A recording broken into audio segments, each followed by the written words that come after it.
Assalamualaikum warahmatullahi ta'ala wabarakatuh. Halo guys, perkenalkan, nama saya Hikmatun Naimah.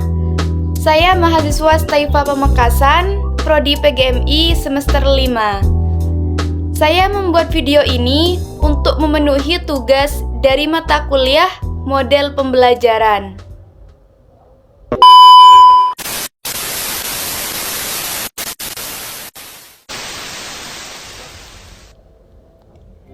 Di sini saya akan menjelaskan apa saja sih model-model pembelajaran.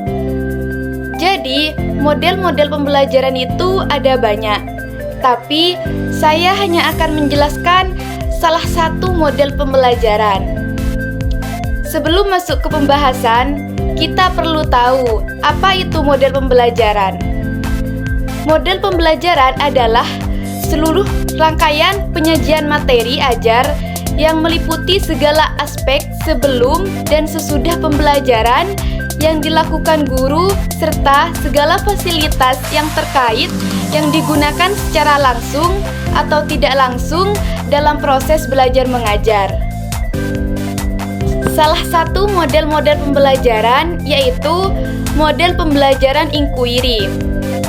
Model pembelajaran inquiry adalah suatu proses belajar yang ditempuh untuk mendapatkan informasi agar dapat memecahkan suatu permasalahan, di mana siswa terlibat secara mental maupun fisik untuk memecahkan masalah yang diberikan oleh guru.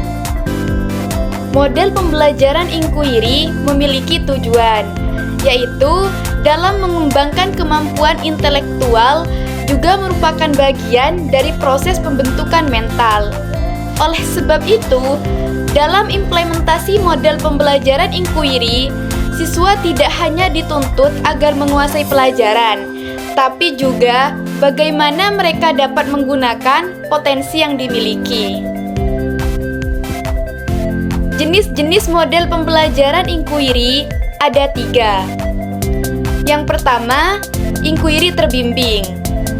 Model pembelajaran inquiry terbimbing adalah proses belajar di mana guru membimbing siswa melakukan kegiatan dengan memberi pertanyaan awal dan mengarahkan pada suatu diskusi. Yang kedua, inquiry bebas. Model pembelajaran inquiry bebas ini digunakan bagi siswa yang telah berpengalaman belajar dengan inquiry. Inquiry bebas menempatkan siswa seolah-olah bekerja layaknya seorang ilmuwan. Siswa diberi kebebasan menentukan masalah untuk diselidiki, menemukan dan menyelesaikan masalah tersebut secara mandiri, serta merancang prosedur atau langkah-langkah yang diperlukan.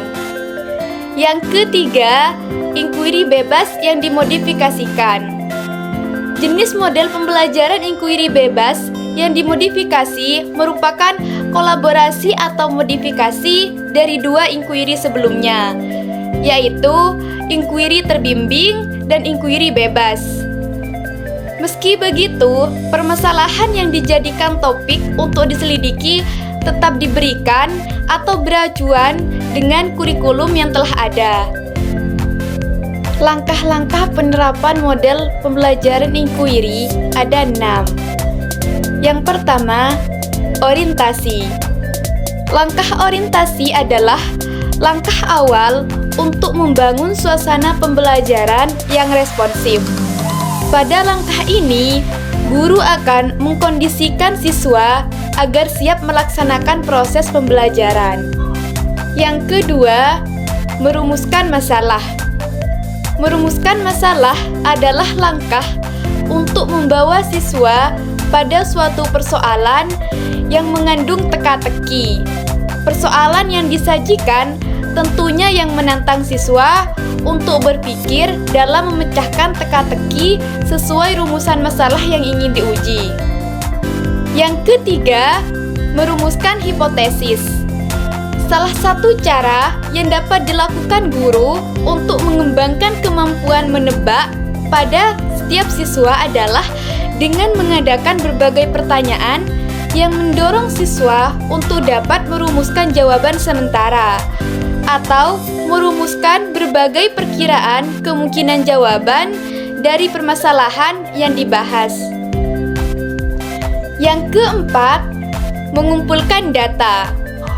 Mengumpulkan data adalah aktivitas mencari informasi untuk menguji hipotesis yang diajukan.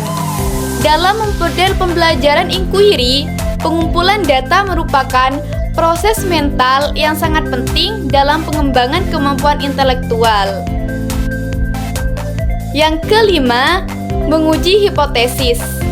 Menguji hipotesis adalah proses menentukan jawaban yang dianggap diterima sesuai dengan data atau informasi yang diperoleh berdasarkan pengumpulan data. Menguji hipotesis juga berarti mengembangkan kemampuan berpikir secara rasional. Artinya, kebenaran jawaban yang diberikan bukan hanya berdasarkan argumentasi, tapi harus didukung oleh data yang dapat dipertanggungjawabkan. Yang terakhir, merumuskan kesimpulan. Merumuskan kesimpulan adalah proses mendeskripsikan temuan yang telah diperoleh dan hasil pengujian hipotesis. Merumuskan kesimpulan merupakan goalnya dalam pembelajaran. Untuk mencapai kesimpulan yang akurat, maka sebaiknya guru mampu menunjukkan pada siswa data mana saja yang relevan. Model pembelajaran inquiry juga memiliki beberapa kelebihan dan kekurangan. Kelebihan model pembelajaran inquiry diantaranya: yang pertama, membantu menggunakan daya ingat siswa dan mentransfernya pada situasi belajar. Yang kedua, mendorong siswa untuk berpikir dan bekerja atas kemauan atau inisiatifnya sendiri. Yang ketiga, mendorong siswa untuk berpikir secara inisiatif dan menemukan hipotesisnya sendiri. Kekurangan model pembelajaran inquiry diantaranya: yang pertama, sulit mengontrol kegiatan dan keberhasilan siswa. Yang kedua, sulit untuk merencanakan pembelajaran karena terbentur dengan kebiasaan siswa dalam belajar.